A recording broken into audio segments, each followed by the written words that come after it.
یکم مئی کو پوری دنیا میں لیبر ڈے، مزدور کا دن بنایا جاتا ہے، اور اس دن کے منانے کا مقصد یہ ہوتا ہے کہ مزدوروں کے جو حقوق ہیں ان کو اجاگر کیا جائے اور ان کے حوالے سے بات کی جائے۔ یہ الحمدللہ ثم الحمدللہ اسلام کا طرہ امتیاز ہے کہ اسلام نے جہاں پہ انسان اور انسان کے رب سے متعلق معاملات کی رہنمائی کی، وہاں پر اسلام نے بندوں کے ساتھ رہنے والے معاملات میں بھی مکمل رہنمائی کی، اور ایک مزدور کے، ایک محنت کش کے کیا حقوق ہونے چاہیے اور محنت کش کو کس طرح کا ہونا چاہیے، یہ دونوں چیزیں قرآن و سنت میں ہمیں واضح ملتی ہیں۔ اس عنوان کے اوپر ہمیشہ مزدور کے حقوق کی بات کی جاتی ہے، لیکن میں سمجھتا ہوں کہ اس دن پر مزدور کو بھی اس کی ذمہ داریوں کا بھی احساس دلانا چاہیے کہ ایک مزدور کو اپنی ذمہ داری کا احساس ہونا چاہیے، یہ بھی ایک ضروری چیز ہے۔ تو اس حوالے سے بالکل مزدوروں کی رہنمائی نہیں کی جاتی۔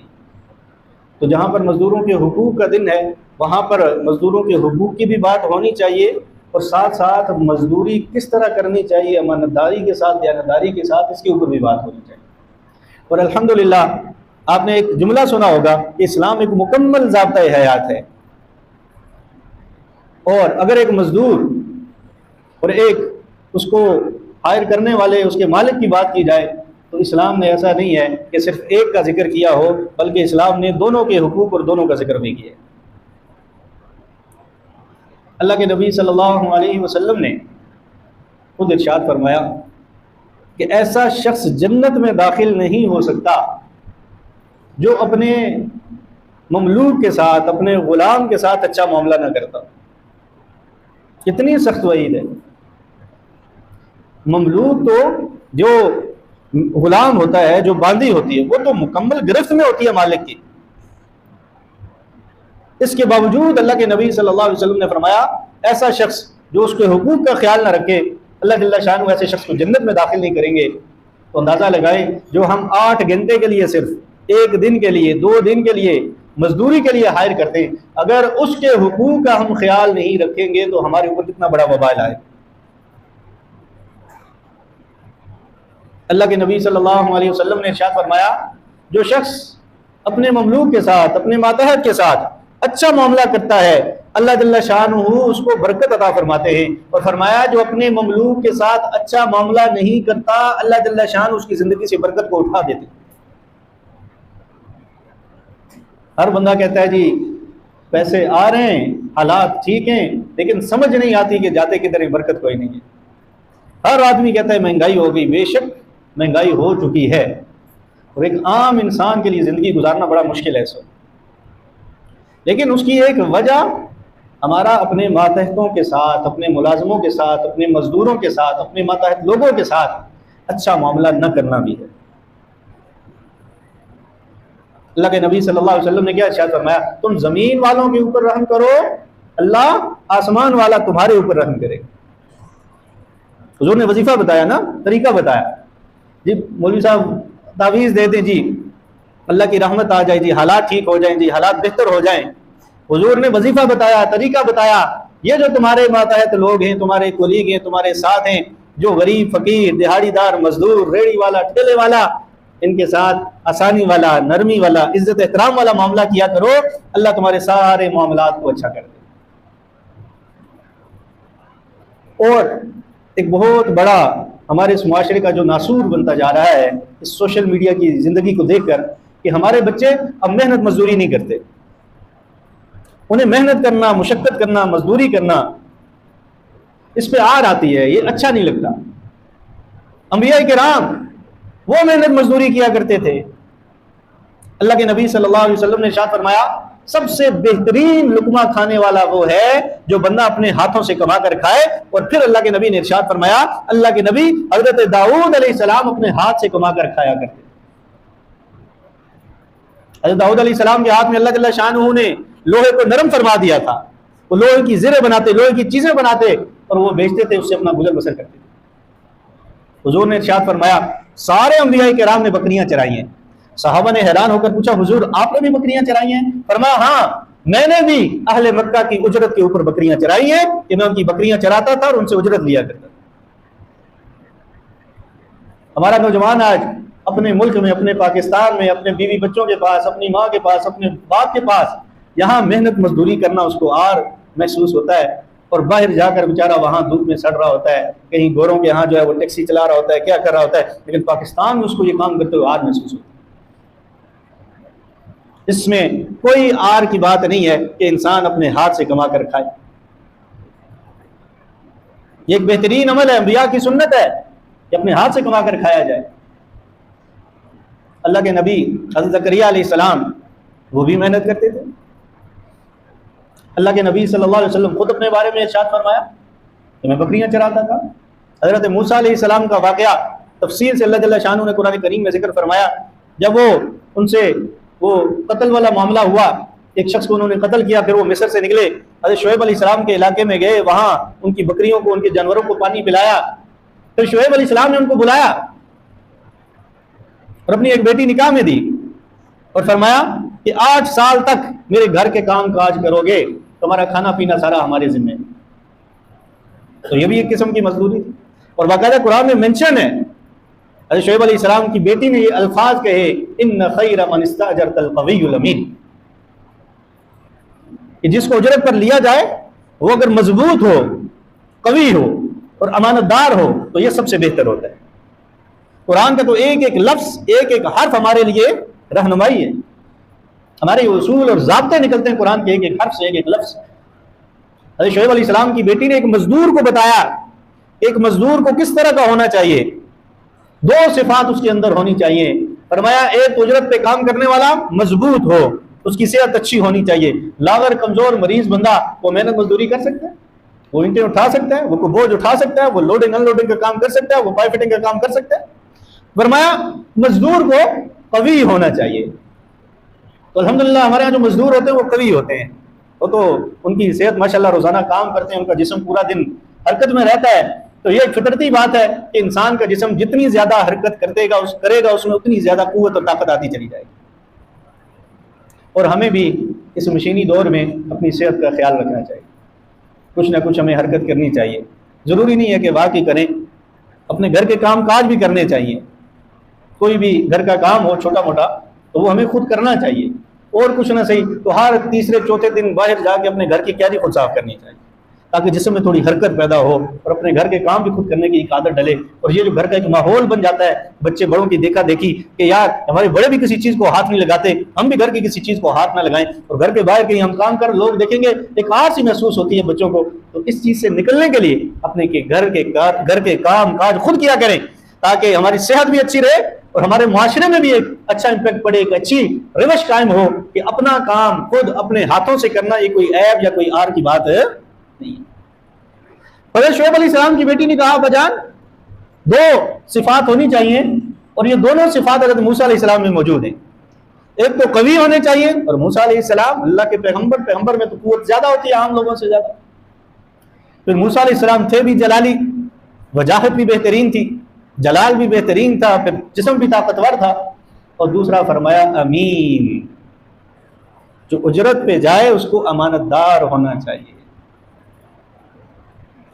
جو کام کروا رہا ہے وہ بعض اوقات ظلم کرتا ہے، زیادتی کرتا ہے، لیکن اکثر یہ دیکھا ہے کہ ہمارا جو مزدور طبقہ ہے وہ بھی بڑا ظالم ہے۔ وہ اس طور پر ظالم ہے کہ وہ امانت داری کے ساتھ کام نہیں کرتا، اس کو جو کام ذمہ لگایا جائے وہ اس کام کو امانت داری کے ساتھ پورا نہیں کرتا۔ امانت اور دیانت یہ دونوں صفات ایسی ہیں، یہ جہاں بھی پائی جائیں وہ معاملہ ہمیشہ اچھا اور بہترین رہتا ہے، ہمیشہ اچھا اور بہترین رہتا ہے۔ ہمارے جتنا بھی مزدور طبقہ ہے ہمارے ہاں، ان کی یہی کوشش ہوتی ہے کہ جب مالک سر پہ کھڑا ہوگا تو ہم کام کریں گے، اگر مالک سر پہ کھڑا نہیں ہوگا تو ہم بھی پھر کام میں ڈنڈی ماریں گے۔ تو یہ غلط بات ہے، کوئی دیکھ رہا ہو یا نہ دیکھ رہا ہو، ساری نظروں پہ نظر رکھنے والا، سب کو دیکھنے والا، سب کے کام چلانے والا، سب کو رزق دینے والا وہ اللہ تو دیکھ رہے، اللہ تو دیکھ رہے۔ اس لیے جو محنت مزدور طبقہ ہے، محنت کش لوگ ہیں، ایک تو ان کی یہ بڑی ایک اللہ جل شانہ نے ان کو عزت دی، اللہ کے نبی نے ان کو عزت دی، شرف دیا کہ اللہ کے نبی نے فرمایا سب سے بہترین لقمہ وہ ہے جو اپنے ہاتھ سے کما کر کھایا جائے، اس سے بڑھ کر ان کو عزت اور شرف اور ان کا حق کون بیان کر سکتا ہے۔ لیکن دوسری طرف انہیں بھی اپنے اوپر جو ہے وہ خیال کرنا چاہیے کہ وہ اپنی جو ذمہ داری ہے اس کو پوری طرح ادا کرنے کی کوشش کیا کرے۔ اور اللہ کے نبی صلی اللہ علیہ وسلم نے ارشاد فرمایا کہ مزدور کو اس کی مزدوری پسینہ خشک ہونے سے پہلے دے دیا کرو۔ اچھا، کام دو طرح کے ہوتے ہیں نا، ایک وہ ہوتے ہیں جو اتنا مشقت والا کام نہیں ہوتا، ایک وہ ہوتا ہے کہ جو بڑا مشقت سخت، جو دہاڑی دار مزدور جس کو ہم اپنی اصطلاح میں بولتے ہیں، ان کا کام ہوتا ہے، ان کا بڑا مشکل کام ہوتا ہے۔ تو ان کو اگر محنت مزدوری وہ کریں اور آخر میں ان کو مزدوری بھی لیٹ ملے تو کتنی ان کو تکلیف ہوتی ہوگی، کتنا ان کو دکھ ہوتا ہوگا۔ یعنی کہ ایک مزدور کے احساسات کا بھی اللہ کے نبی صلی اللہ علیہ وسلم نے خیال رکھا ہے۔ اس سے بڑھ کر اور حقوق کون بیان کرے گا کہ حضور نے فرمایا اس کو احساس بھی نہ ہو کہ مجھے مزدوری لیٹ مل رہی ہے، اس کا پسینہ بھی خشک ہونے سے پہلے پہلے مزدوری اس کے ہاتھ پہ اس کی جیب میں ڈال، اس کی فیلنگز کا، اس کے احساسات کا بھی اللہ کے نبی صلی اللہ علیہ وسلم نے خیال رکھا۔ اس سے بڑھ کر اور کوئی حق اس کائنات میں بیان نہیں کر سکتا۔ یہ سب سے بڑا حق ہے جو حضور نے بیان کیا ہے کہ اس کا پسینہ بھی خشک ہونے سے پہلے اس کو مزدوری دے دی۔ قرآن کریم کی ایک آیت میں نے آپ حضرات کے سامنے تلاوت کی ہے، اور اس میں اللہ جل شانہ نے ارشاد فرمایا کہ اللہ جل شانہ اپنی رحمت خود تقسیم فرماتے ہیں، رزق جو ہے وہ اللہ جل شانہ خود تقسیم فرماتے ہیں، اور فرمایا ہم یقسمون رحمت ربک نحن قسمنا بینہم معیشتہم فی الحیات الدنیا، یہ دنیا میں جتنی بھی معیشت ہے یہ ہم تقسیم کرتے ہیں۔ ہم کیا کہتے ہیں؟ ہم کہتے ہیں جی ہم نے فیکٹری لگائی ہم اتنے مالدار ہو گئے، ہم نے کاروبار کیا ہم اتنے مالدار ہو گئے، ہم نے بڑی محنت اور مشقت سے اپنا یہ بزنس امپائر کھڑا کیا ہے جی، اب ہماری نسلیں کھائیں گی اور فلاں اور فلاں اور فلاں۔ لیکن رب کا قرآن کہتا ہے نحن قسمنا بینہم معیشتہم فی الحیات الدنیا، کہ ہم ہیں وہ آسمانوں پہ رب بیٹھا ہے جو تمہاری اس معیشت کو اس دنیا کی زندگی میں تمہارے درمیان تقسیم کرتا ہے۔ میرا اور آپ کا کوئی کمال نہیں ہے، میرا اور آپ کا کوئی کمال نہیں ہے، یہ رزق اللہ نے لکھا ہے، اور اللہ فرما رہے ہیں ہم ہی اس کو کیا کرتے ہیں؟ تقسیم کرتے ہیں۔ اس لیے پریشان نہ ہوا کریں، اللہ نے اس کو زیادہ دیا ہمیں کم دیا، یہ اللہ کی تقسیم ہے، یہ کسی شخص کا کوئی کمال نہیں ہے کہ وہ مالدار ہے۔ اللہ کی قسم اس کی ذہانت فطانت کا کوئی اس میں عمل دخل نہیں۔ اللہ کیا فرماتے ہیں؟ وَفِي السَّمَاءِ رِزْقُكُمْ، تمہارا رزق کہاں ہے؟ آسمان۔ اللہ فرماتے ہیں چوپائے، پرندے، جانور دیکھو صبح نکلتے ہیں شام کو پیٹ بھر کے واپس آتے ہیں، اور انہوں نے اپنے اوپر رزق کا بوجھ نہیں لادا ہوتا، اور اللہ فرماتے ہیں ان کو بھی ہم رزق دیتے ہیں، تم کو بھی ہم رزق دیتے ہیں۔ ہاں، اللہ اور اس کے رسول نے یہ فرمایا ہے کہ محنت کرنی ہے، کوشش کرنی ہے، کس بات کی؟ کہ حرام نہیں کھانا، حرام نہیں کھانا۔ اللہ نے رزق تقسیم کیا ہوا ہے، دنیا میں پھیلا ہوا ہے، حلال بھی موجود ہے، حرام بھی موجود ہے۔ اللہ نے کہا ہے محنت کرو، مشقت کرو، اپنی تدبیریں اختیار کرو، اپنی طرف سے پلان بناؤ، سب کچھ کرو، لیکن حرام کی طرف نہیں جانا، حلال کمانا ہے۔ باقی تمہیں ملے گا کیا اس دنیا کی محنت کے اوپر؟ تمہیں ملے گا کیا، کتنا ملے گا، یہ اللہ تقسیم کرنے والا ہے، تمہارا اس میں کوئی عمل دخل نہیں۔ تو اس لیے یہ جو ہمارے ہاں ایک ہے کہ جو مزدور طبقہ ہے اس کو عزت نہیں دی جاتی، اس کے بارے میں اللہ جل شانہ فرماتے ہیں وَرَفَعْنَا بَعْضَهُمْ فَوْقَ بَعْضٍ درجات، اور ہم نے بعض کے بعض کے اوپر درجات رکھے ہیں لِيَتَّخِذَ بَعْضُهُمْ بَعْضًا سُخْرِيًّا، تاکہ ایک دوسرے کو مسخر کر سکیں۔ اگر جوتے پالش کرنے والے نہ ہوں تو ہمارے جوتے کون پالش کرے گا؟ بال کاٹنے والے نہ ہوں تو بال کون کاٹے گا؟ کپڑے دھونے والا دھوبی نہ ہو تو ہمارے کپڑے کون دھوئے گا؟ تو اللہ نے بعض کو بعض کے لیے مسخر کر دیا کہ بعض کے لیے کام کرتے ہیں، جن کے پاس مال و دولت ہے وہ اپنا مال و دولت انویسٹ کرتے ہیں، دیتے ہیں، اور جو محنت والے مشقت والے لوگ ہیں وہ اپنی سکل ان کو پیش کرتے ہیں، اور یوں دنیا کا نظام چلتا ہے۔ اس میں تمہارا اور اللہ فرماتے ہیں میرا اور آپ کا کوئی کمال نہیں ہے۔ وہ شروع میں فرما دیا نحن قسمنا بینہم معیشتہم، معیشت تقسیم ہم کرتے ہیں، لیکن ہم نے درجات رکھے ہیں بندوں کے، کوئی امیر ہے، کوئی غریب ہے، کوئی محنت کش ہے، کوئی بال کاٹ رہا ہے، کوئی جوتے گانٹ رہا ہے، کوئی گاڑی ٹھیک کر رہا ہے، کوئی پنچر لگا رہا ہے، کوئی پیٹرول پمپ لگا رہا ہے، کوئی کیا کام کر رہا ہے۔ یہ اللہ نے تقسیم کر دیے ہیں تاکہ ایک دوسرے کی مدد کر سکیں۔ اللہ نے انسان ہونے میں سب کو برابر بنایا ہے۔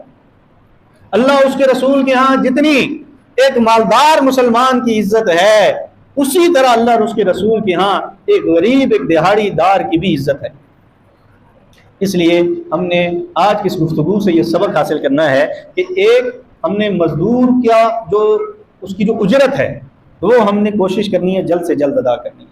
جو ٹھیکیداری کا کام کرتے ہیں وہ اپنے گریبانوں میں جھانک لیں کہ حضور نے فرمایا جنت میں نہیں جانے دوں گا، اللہ ایسے لوگوں کو جنت میں نہیں جانے دے گا جو مزدوروں کے ساتھ ظلم کرتے ہیں، زیادتی کرتے ہیں۔ اور دوسرا جو مزدور ہیں ان کے بارے میں قرآن کی تعلیمات کیا ہیں کہ قوی ہونا چاہیے، مضبوط ہونا چاہیے، اور دوسری جو صفت بیان کی گئی امین، مزدور کو امانت دار ہونا چاہیے، جو اس کی ذمہ داری لگائے وہ اس ذمہ داری کو پورا کرے۔ آخری حدیث مبارکہ سنا رہا ہوں، اللہ کے نبی صلی اللہ علیہ وسلم نے ارشاد فرمایا، اللہ فرماتے ہیں سبحان اللہ فرماتے ہیں کہ 3 لوگوں کی طرف سے میں خود جھگڑا کروں گا قیامت والے دن۔ وہ کتنے خوش نصیب لوگ ہوں گے کہ جن کی طرف سے اللہ جھگڑا کریں گے۔ ان میں سے ایک وہ شخص، وہ مزدور جس کی مزدوری کسی ظالم اس کے مالک نے نہیں دی ہوگی، اللہ قیامت والے دن اس مزدور کی طرف سے اس مالک کے سامنے جھگڑا کریں گے۔ بڑا مشکل ہے، بڑا مشکل ہے۔ سود ہے نا، اللہ نے فرمایا اعلان جنگ ہے جو سود کرتا ہے، وہ میرے سامنے کھڑا ہے۔ ایسے ہی اس حدیث میں اللہ کے نبی نے فرمایا کہ اللہ فرما رہے ہیں جو مزدور کو مزدوری نہیں دیتا، جو ظلم کرتا ہے، قیامت والے دن میں اس کے سامنے کھڑا ہوں گا، اس سے میں بدلہ لوں۔ اس لیے مزدور کا بڑا خیال رکھنا، اسے پوری عزت دیں۔ اور حضور نے فرمایا یہ مزدور تمہارے مملوک، فرمایا یہ تمہارے بھائی ہیں۔ تمہارے کیا ہیں؟ بھائی ہیں۔ فرمایا جو خود کھاتے ہو وہی ان کو کھلا۔ اس لیے جیسا ہم خود اپنے لیے سوچتے ہیں ویسا ہی ایسے لوگوں کے بارے میں بھی سوچنا چاہیے۔ اللہ جل شانہ عمل کی توفیق عطا فرمائے۔